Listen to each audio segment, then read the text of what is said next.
Hi everyone. In this lecture we are going to talk about wedge product and differential n forms. So in our previous lectures we saw that a differential one form is such an object that it takes a vector n and spits out a number.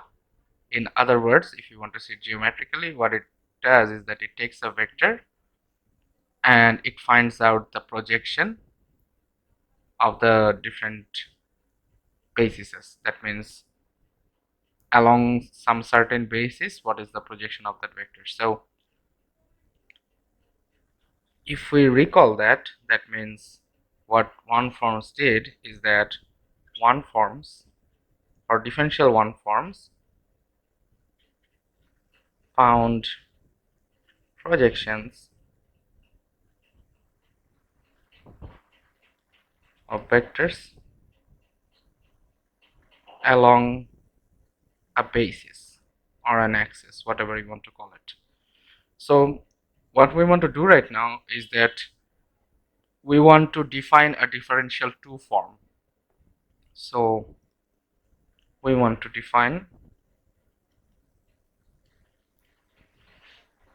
a differential two form. So how this two form will look like, we'll come to that later, but from the fact that one forms find out projections gives us an idea that if you consider a vector, let's say in a 3D space like this, and if you take the projections onto the different axes, so this is the, let's say, x projection, this is the y projection, and this is your z projection. So this one forms take this vector and finds out these projections, and if you just look at one of these axes, that means that the projections are equal to some certain length, right? And this length can be thought of as a one-dimensional volume. So these projections can be thought of as 1D volume because you can only move to left or right. So the only dimension you get is the length, and you can think of it as a one-dimensional volume. So what we want to do right now is that we want the differential two forms to show some certain property like differential one forms. That means what it will do is that it will give us some information about a two-dimensional volume of some pair of vectors. Why I'm using a pair of vector? Because if I use only one vector, I cannot generate a two-dimensional volume. That means an area. I have to take at least two vectors, and I can even do it with more vectors, but then I'll have to just slice. I'll have to take a slice of that higher dimensional volume to get a two-dimensional volume. Okay, so we want the differential two forms to show some volume invariant properties. This will be a 2D volume invariant properties,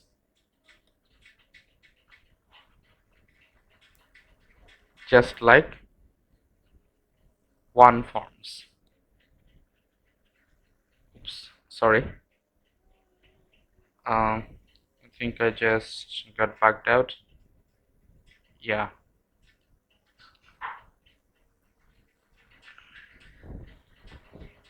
Okay. Here it is. Properties. So as I was saying that it will show some 2D volume invariant properties just like the one forms.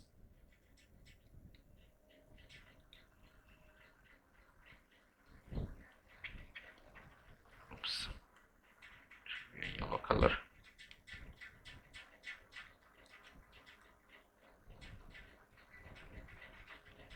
And with that in mind, we write our first differential two form as follows.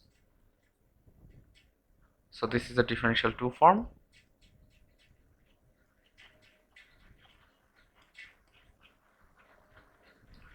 So let's say you have a vector like this and another vector like this, and obviously you can think that there is a parallel, these vectors will span a parallelepiped like this, and let's say this is your x, this is your y, this is your z. And if you want to show, or if you want to find out the projection of this area along the xy plane, you can do that with a differential 2 form, because here you not only you have to find out the projection onto the x-axis and y-axis, you also have to multiply them in the Euclidean geometric sense. So this differential 2 form is written as, let's say, dx, and there is this symbol dy like this, and this symbol represents a wedge product.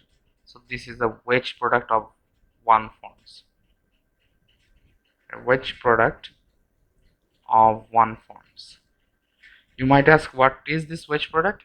You can think of it as a generalization of the cross product that you see in your 3D space. Cross product doesn't exist for higher dimensional spaces. However, the cross product itself is a special case of this wedge product. And how do you work with wedge product? Since we will be considering ourselves with areas and volumes, and we already know the determinant and cross products are related with the area and the volume, because if you take a cross product, at the end of the day you have to take some determinant to get the scalar volume, right? So this motivates us to define this differential 2 form as follows. So this differential 2 form will act on this pair of vectors. Let's say this is v, this is w. If they act on this pair of vectors, it will give you dx of v, dx of w, dy of v, dy of w, like this. And if you consider v to be, for this case you can think of it as a 3-dimensional vector, let's say v1, v2, v3, and w to be as w1, w2, w3, you can immediately say that these are just one forms that you saw in your previous lectures, and immediately you can write that this is just v1, w1, v2, w2. That means the determinant v1 w2 minus v2 w1. This is how you deal with a differential 2 form. And one thing to note is that this differential 2 form shows antisymmetry.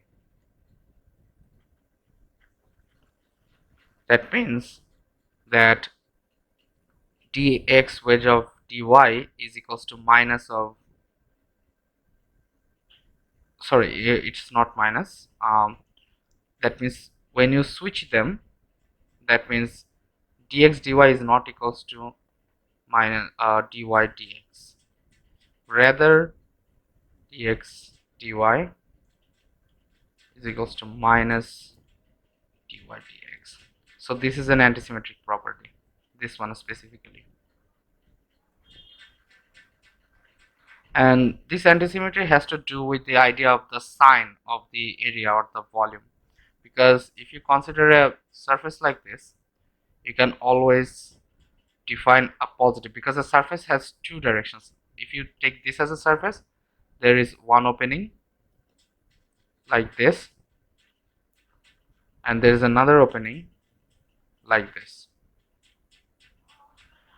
So if you consider one of them to be positive, the other one is negative. Okay, so that's why there is this antisymmetry thing. And in general, this wedge product, no matter how many forms you take, it will always be anti. This is defined, the wedge product itself is defined as an antisymmetric product. Okay, so this is for differential 2 forms. Now what about differential 3 forms? Similar, just like differential 2 forms, you can define differential 3 forms as follows. So let's just call them 3 forms. And now let's say instead of xyz, we turn our notations into x1, x2, x3, and so on. So it will be something like dx1, dx2, dx3, which will act on 3 pairs of vectors. Let's say w, x, y. These are 3 vectors. And again, you will have some determinant like w1, x1, y1. I'm obviously jumping 2 steps, but you can easily fill them out using the previous example that we considered a few minutes ago. And you will have this w2, x2, y2, w3, x3, y3, like this. These are just determinants. And now, what about differential 4 forms, 5 forms, 6 forms, or let's say differential n forms? How do you write those things? Just like this. And now comes the interpretation of this wedge product. So just like differential 1 forms, let's say you take dx, and what it does, it takes the vector and it measures the projection along this basis, right? This is the basis. Similarly, differential 2 form measures the projection of this volume, or so to say area. If you consider 2 dimension, you can call it an area, but for the general case, we are regarding this as a volume.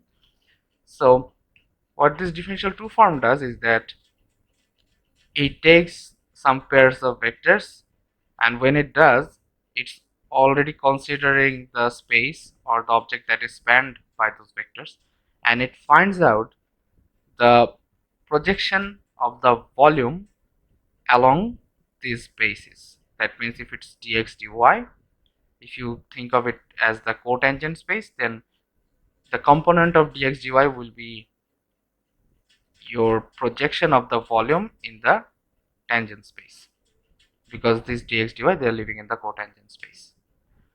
So it's a bit hard to visualize, because usually we visualize the bases as a line, a one-dimensional thing, but here what is happening is that this dx dy, a two-dimensional thing, is becoming a basis. Okay, so this is a geometrical interpretation of these differential 2 forms. Now we want to move to differential n forms. We just want to see how to write them, and obviously before we move on to that, we want to state another thing, that let's say you have you want to have some projections of a differential 3 form. That means you are taking 3 pairs of vectors and you want to find out those projections, and at the end of the day you want to express that projections into a compact way using these differential 2 forms. So any differential 2 form, any differential 2 form can be written by the following. So this differential 2 form, let's say a12 dx1 wedge dx2 plus a23 dx2 wedge dx3 a31 dx3 wedge dx1, like this. You might ask, okay, what is happening with the other basis? That means dx2 wedge dx1, or dx3 wedge dx2, like this and stuff. So it's a very easy exercise to show that those things with the antisymmetry property can be absorbed into these coefficients. It's as simple as that. So that's why we try to maintain a cyclic order, so that we don't have to come up with a minus sign in between.